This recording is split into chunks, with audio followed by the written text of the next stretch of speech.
여러분 안녕히 주무셨습니까? 참 좋은 아침입니다.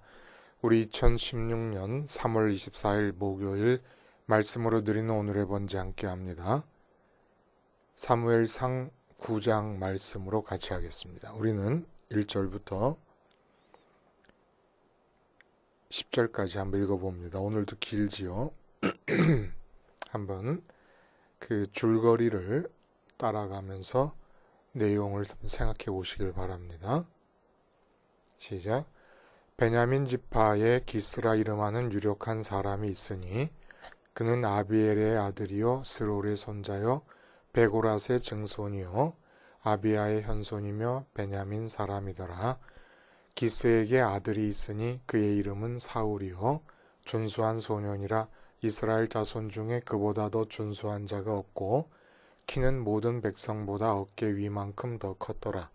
사울의 아버지 기스가 암나기들을 잃고 그의 아들 사울에게 이르되 너는 일어나 한 사환을 데리고 가서 암나기들을 찾으라 하매 그가 에브라임 산지와 살리사 땅으로 두루 다녀 보았으나 찾지 못하고 사알림 땅으로 두루 다녀 보았으나 그곳에는 없었고 베냐민 사람의 땅으로 두루 다녀 보았으나 찾지 못하니라. 그들이 숲 땅에 이른 때에 사울이 함께 가던 사환에게 이르되 돌아가자 내 아버지께서 암나기 생각은 고사하고 우리를 위하여 걱정하실까 두려워하노라 하니 그가 대답하되 보소서 이 성읍에 하나님의 사람이 있는데 존경을 받는 사람이라 그가 말한 것은 반드시 다 응하나니 그리로 가사이다. 그가 혹 우리가 갈 길을 가르쳐 줄까 하나이다 하는지라. 사울이 그의 사환에게 이르되 우리가 가면 그 사람에게 무엇을 드리겠느냐?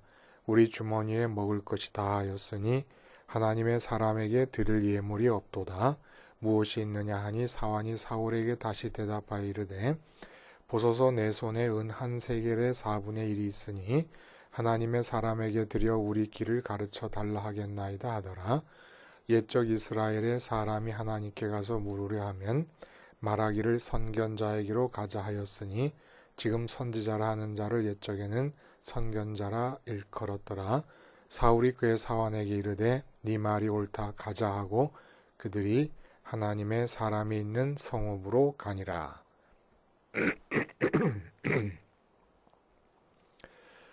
오늘 우리가 함께 읽은 말씀 중심으로 내부자 하나님, 외부자 하나님이라는 제목의 말씀 증거합니다. 인사이더 하나님, 아웃사이더 하나님이 되겠습니다. 얼마 전에 내부자들이라고 하는 제목의 영화가 상영이 되었었지요. 내용은 그 한국 사회를 움직이는 여론과 권력과 돈의 흐름을 쥐락펴락하는 사람들을 내부자들이라고 칭했습니다. 그래서 정치계라든지 경제계라든지 언론계는 물론 검찰과 경찰 조직에 아주 깊숙하게 자리 잡은 그 내부자들을 통해서 우리 사회의 비리와 부패의 근원을 드러냅니다. 이러한 큰 틀 안에서 정치 깡패가 이런 내부자들에 의해서 이용만 당하다가 폐인이 돼버립니다. 이제 그 정치 깡패가 백 없고 족보 없이 근성 하나 믿고 조직으로 뛰어들어온 검사와 손을 잡고 복수를 해나가는 내용이다 라고 소개하는 글을 읽었습니다. 영화가 재밌겠어요, 그렇죠? 한번 여러분 찾아서 보시고, 여러분 나는 내부자입니까? 외부자입니까? 그냥 이렇게 너무 추상적이죠. 어떤 일정한 조직이 염두에 두고 있는 상태라야 그래야 뭐 내부자다 외부자라고 하는 말이 의미가 있는 거 아니겠어요? 우리나라에서 권력의 핵심부 또 돈의 흐름을 좌우지하는 그런 사람들의 세계. 그 안에 들어가 계십니까? 쉽지 않지요. 그렇죠? 또 아니면 하다못해 삼성이라든지 LG라든지 현대나 SK 같은 그런 아주 탄탄한 대기업의 내부자로 취직이 되어 있습니까? 아니면 외부자로 존재합니까? 주님께서 이 내부자와 외부자에 대한 이야기를 해주십니다. 요한복음 17장에 보면은 14절에 이는 내가 세상에 속하지 아니한 같이 그들도 속하지 아니함으로 인함이니이다. 왜냐하면 세상이 미워한다라고 한 말씀을 하시면서 그 이유를 세상에 대해 외부자이기 때문이다. 이렇게 얘기를 해주십니다. 그리고 16절에 또 한 번 반복합니다. 내가 세상에 속하지 아니한 같이 그들도 세상에 속하지 아니하였사옵나이다. 이렇게. 선민이 누굽니까? 세상 안에서 살고 있는데 세상에 대해 외부자인 자들이에요. 이유가 뭡니까? 하나님이 나의 내부자가 되시기 때문입니다. 계속되는 이야기 속에서 우리가 하나님의 버려지심이 핵심적인 어떤 내용이 되어서 얘기가 진행되고 있어요. 근데 세상 모든 사람들이 다 하나님이 그 마음으로부터 버려진 상태로 삶을 살아갑니다. 이게 바로 세상의 내부자의 특징이에요. 근데 선민은 누구예요? 하나님이 나의 내부자가 되시기 때문에 세상에 대해서 내가 외부자가 되는 겁니다. 그러면 하나님이 나에게서 사무엘상 8장 7절 말씀처럼 그들이 너를 버림이 아니요 나를 버려 자기들의 왕이 되지 못하게 함이니라 라고 말씀하셨어요. 하나님을 버린다는 것은 하나님이 왕이 되지 못하게 하신다 라는 거였습니다. 하나님이 내부자가 되고 하나님이 외부자가 되신다 라고 하는 것이 어떻게 판명이 될 수가 있습니까? 지금 하나님이 여러분의 외부자예요? 내부자예요? 그것이 바로 현실감이었다는 거예요. 현실감. 나의 현실감을 보면 하나님이 내부자이신지 외부자이신지가 판명이 난다는 겁니다. 현실감이란 뭐냐? 지금 내가 마음 쓰고 신경 쓰고 있는 게 현실이에요. 현실을 이루는 대상이에요. 그것이. 현실이 뭐였습니까? 글자 그대로 현자, 나타날 현자 안에 이미 왕자가 내포되어 있습니다. 구술 옥자이면서 동시에 왕자예요. 이게 무슨 얘기입니까? 나타난다. 어떻게 나타난다는 겁니까? 그리고 볼견, 배올 현이 붙어서 나타날 현이 되니까 왕처럼 우두머리처럼 내 마음에서 1등으로 내 마음의 눈에 띄는 대상이 내 마음을 다 차지하고 있는 상태. 이것이 바로 현실이에요. 실이라는 것은 빈 공간을 채우고 있다는 의미입니다. 실. 채운다라는 뜻이니까. 그러니까 내 마음에 왕처럼 우두머리처럼 빛이 비치며 나타나서 빛이 비친다는 건 다른 건 안 보인다는 거예요. 빛이 나타나서 내 마음을 다 차지하는 게 이게 현실이기 때문에 하나님은 내 마음에서 왕처럼 우두머리이신 것처럼 1등이 되신 것처럼 첫 번째로 빛을 내며 나타나셔서 내 마음을 다 차지하시지 않으면 나와 관계를 하지 않는 분입니다. 그러므로 그렇게 하나님이 현실이 되지 않으면 나는 하나님을 버린 겁니다. 하나님은 나의 외부자가 되십니다. 지금 현재 하나님이 나의 마음에서 1등이 되셔서 내 마음이 온통 하나님께로 다 쏟아지고 있는 상태에서 하나님은 나의 내부자가 될 수 있다는 얘기예요. 그러면 하나님이 나의 내부자가 되실 때와 나의 외부자가 되실 때의 차이가 무엇일까? 하나님이 나의 현실이면 하나님은 내 안에 와 계시는 것입니다. 하나님이 나의 현실감의 내용이 못 되시면 하나님은 나의 외부자가 되시는 겁니다. 근데 하나님께서 뭐라고 그러시냐면 나를 버려 자기들의 왕이 되지 못하게 했다. 나를 버렸다. 다시 말해서 그들의 현실감이 나에 대한 관계에서 이루어지는 게 아니라 이 세상에 대한 관계에서 이루어지고 있다. 이렇게 얘기를 하신 거예요.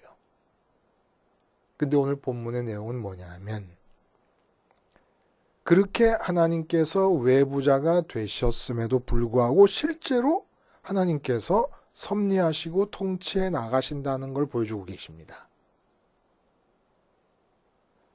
본문의 내용은 하나님께서 이제 이스라엘 선민들의 요구대로 사람 중에 왕을 택하여 허락을 하시려고 하십니다. 사울을 택하셨어요.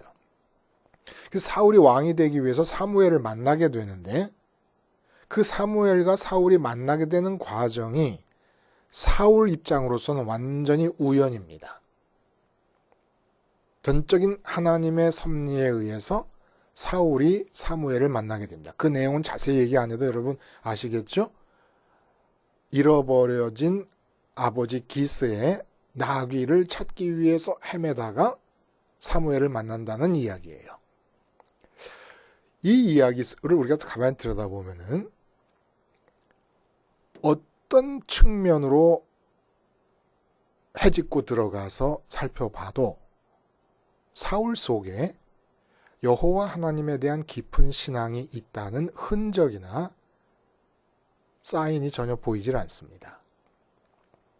본문 속 사울의 마음을 들여다보면 오직 지금 사울 마음은 잃어버린 나귀가 다 차지하고 있습니다. 다시 말하면 잃어버린 나귀가 왕처럼 빛을 발하면서 사울의 마음에 나타나서 그 마음을 다 차지하고 있는 현실이 되어 있습니다. 그러니까 하나님은 사울의 마음에서 왕의 자리에 있지를 못하시고 버려지신 상태입니다. 근데 하나님이 분명히 뭐라고 얘기하시냐면 왕이 되지 못하게 나를 버렸다 라고 얘기하세요. 그럼에도 불구하고 사울에게 왕이 되지 못하시도록 왕이 되실 수 없게끔 사울의 마음으로부터 버려진 외부자가 되셨지만 외부자로서도 왕이 아니신데도 왕으로서의 하나님은 버려지셨음에도 불구하고 사울의 삶을 통치하시고 섭리하시고 이끌어 가십니다. 자, 그러면 본문이 우리에게 알려주시는 내용이 뭘까요? 사울도 움직이고 있고 하나님도 움직이고 계신데 사울의 삶에서 하나님이 움직이시는 거예요. 사울의 삶 속에서. 그런데 사울과 하나님 사이에는 아무런 인격적인 관계가 형성이 되어 있지 않습니다. 근데 초점은 그럼에도 불구하고 하나님이 인도하신다는 거예요. 아, 그러면 되지 않았냐? 하나님께서 내 마음에서 우두머리 자리를 차지하시든지 못하시든지 어쨌든 하나님은 통치하고 섭리하고 계시면 그러면 된 거 아니냐? 꼭 마음에서 1등을 하셔야 되느냐?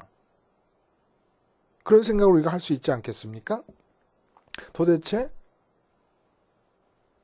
사울과 사무엘이 만나는 과정을 가만히 보면은 우리가 기억나는 게 있어요. 뭐가 기억나냐면 룻이 보아스를 만나서 결혼하게 되는 과정을 떠올리게 됩니다. 룻도 전혀 몰랐잖아요. 자기가 보아스를 만나게 될 거라는 거. 단지 이삭을 주스러 나갔다가 보아스를 만나게 됩니다. 사울도 잃어버린 나귀를 찾아 헤매다가 사무엘을 만나게 됩니다. 그래서 왕으로 등극하게 돼요. 물론 이스라엘 사람들이 이제 제비 뽑기를 합니다만 그건 역시도 하나님이 통치하시는 거예요. 그럼 뭐가 다르냐? 룻은 여자들에게 있어서 이 세상에서 가장 중요하다고 여겨지는 남편이라든지 아들들을 다 뺏어가시는 하나님을 붙잡습니다. 그건 무슨 얘기입니까? 이 세상에 어떤 중요한 것보다도 하나님이 더 중요하다고 해서 룻의 마음에서 하나님이 1등 하신 거예요. 그러니까 룻은 지금 모압 땅에서 이스라엘 땅으로 시어머니를 따라 이주했지만 이스라엘 땅을 사는 게 아니에요. 하나님이라는 현실을 살고 있는 겁니다. 하나님과의 관계 안에서 살고 있는 거예요. 하나님 붙들어. 그러니까 하나님이 내부자가 되신 거예요.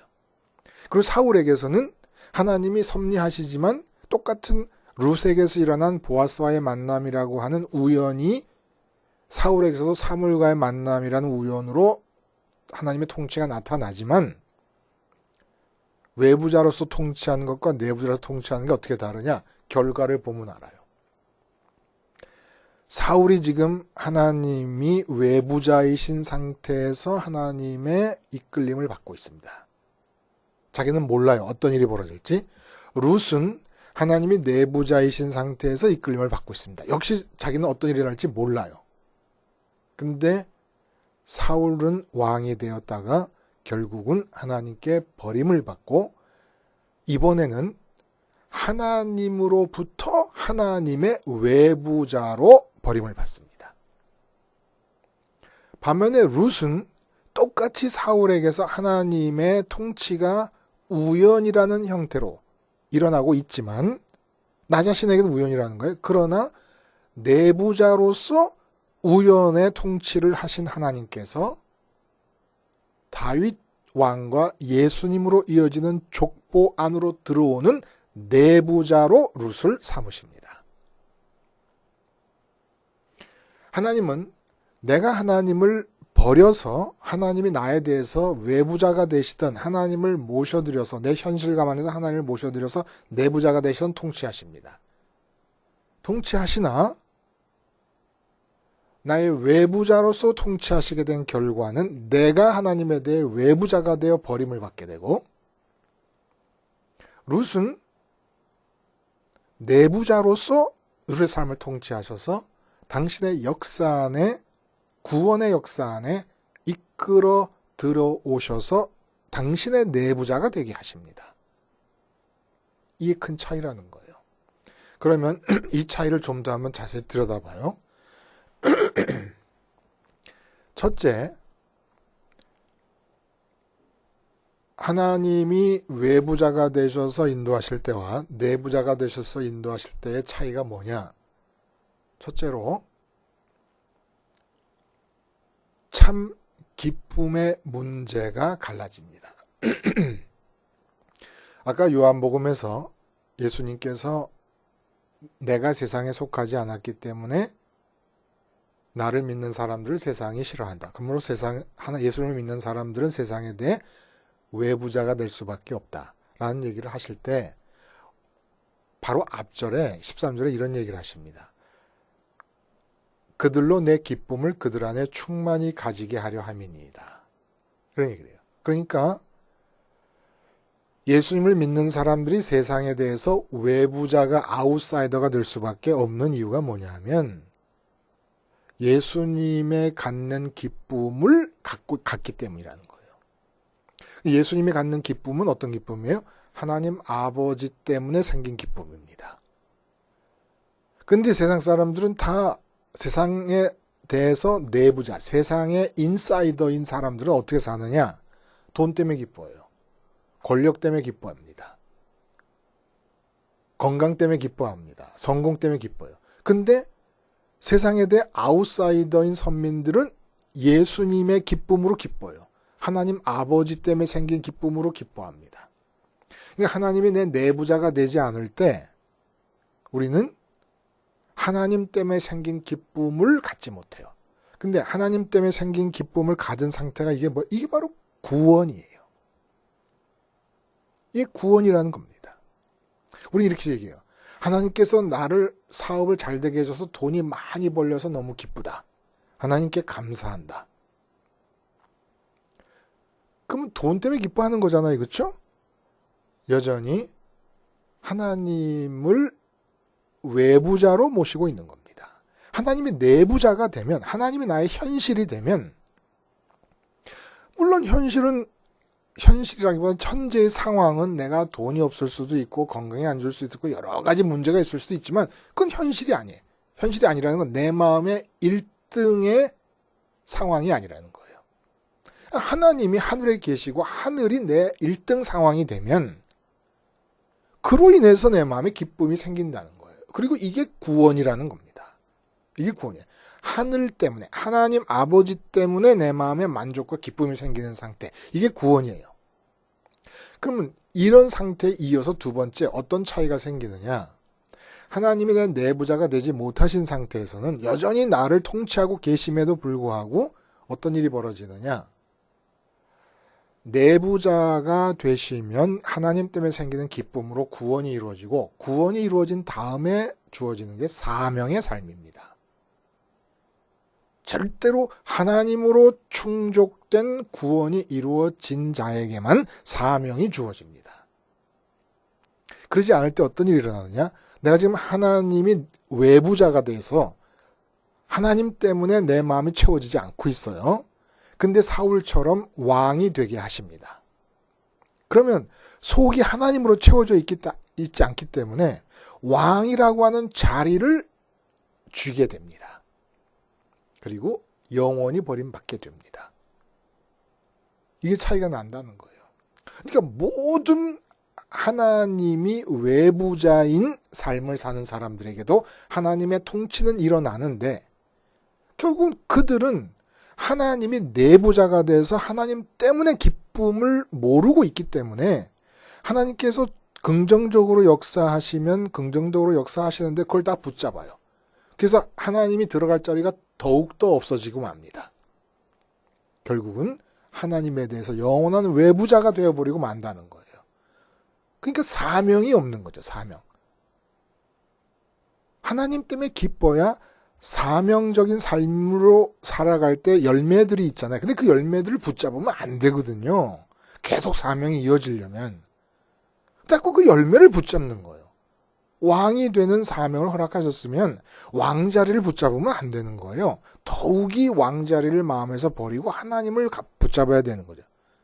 하나님의 내부자가 돼야 되는 거죠. 근데 계속 왕자리를 붙잡고 왕을 보존하고 왕자리에서 누릴 수 있는 걸 다 누리려고 하다 보니까 하나님 때문에 생긴 기쁨은 멀리 떨어져 버리고 하나님은 외부자로 남게 되고 결국은 하나님에 대해서 외부자가 되어 버림을 받게 되는 거예요.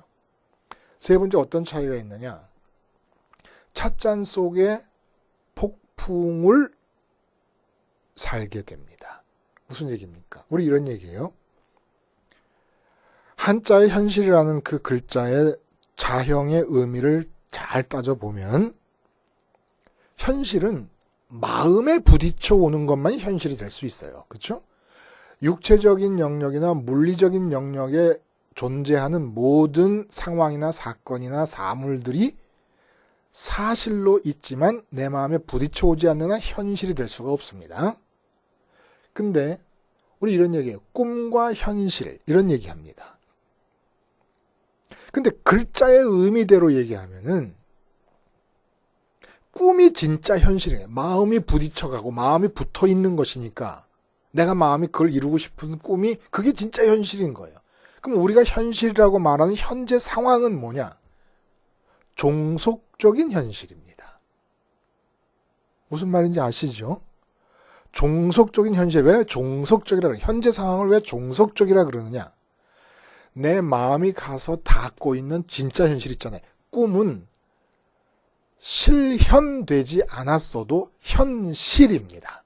왜? 글자 의미대로라면 내 마음에 그 꿈이 빛을 발하고 내 마음에서 왕의 자리를 차지하고 있기 때문에 내 마음에서 왕의 자리를 차지하며 내 마음을 다 차지하는 게 그게 현실이에요. 우리 마음이 부딪혀 있는 게. 육체적이고 물리적으로 아무리 많은 사실들이 존재해도 마음이 부딪히지 않으면 그건 내 현실이 아니니까. 그러면 종속적인 현실이라는 게 뭡니까? 지금의 상황을 우리는 자꾸 현실이라고 얘기하는데 지금의 상황은 그 의미가 절대적이 아니에요. 꿈에 마음이 붙어 있으면 꿈이 현실이고 그 꿈, 현실인 꿈을 기준으로 해서 현재의 상황, 물리적인 상황을 우리는 해석합니다. 이건 좋은 상황이다, 나쁜 상황이다. 그러므로 마음이 붙어있는 현실이 무엇이냐에 따라서 현재의 상황은 의미가 달라지는 거예요.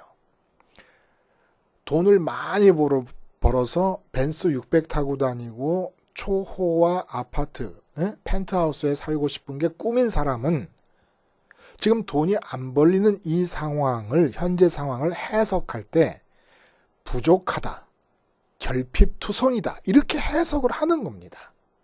그러니까 현재 상황은 실제로 현실이 아니라 내 마음이 붙어있는 현실에 종속되어서 의미가 를 갖는 거예요. 근데 내가 만약에 하나님이 현실이다 라고 할 때 꿈도 안 보이고 하나님도 안 보이잖아요. 응? 꿈도 이 실제로 현재 상황으로 보이는 건 아니잖아요. 그때 하나님이 현실일 때 돈 없는 똑같은 상황의 의미가 달라지는 겁니다. 하나님 돈이 없어서 불편하고 불만족스러운 부분까지도 하나님으로 다 만족하도록 하나님으로 인한 만족의 크기를 넓히라고 돈을 안 주시는구나. 돈이 있었으면 차를 사요. 그러면 차를 사면 사람들 좋아하잖아요. 차 때문에 좋아할 분량조차도 하나님 때문에 좋아하라고 차를 안 주시는구나. 좋은 집 때문에 좋아할 분량도 하나님 때문에 좋아하라고 하나님께서 좋은 집을 안 주시는구나.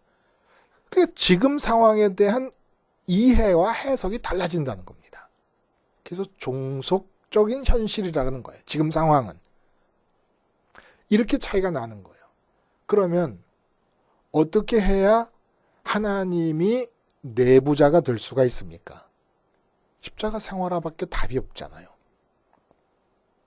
십자가 생활화를 통해서 하나님이 내부자가 되시기도 하지만 하나님이 나를 당신의 내부자로 삼으시느냐 외부자로 삼으시느냐도 결정되는 거예요. 십자가의 비밀이 열리면 내부자가 되는 겁니다. 십자가의 비밀이 열리지 않으면 하나님에 대해서 외부자인 거예요. 그럼 십자가의 비밀이 뭐예요? 십자가의 비밀이 뭡니까? 십자가의 비밀을 아는 자의 특성은 십자가를 목숨을 걸고 생활화하려 합니다. 그게 십자가를 아는 거예요. 생활화하는 사람이 십자가를 아는 거예요. 십자가의 비밀이 그 사람에게 열린 거지요. 십자가를 생활화하려는 마음이 있는 사람, 하나님께서 내부자로 선택하신 사람입니다.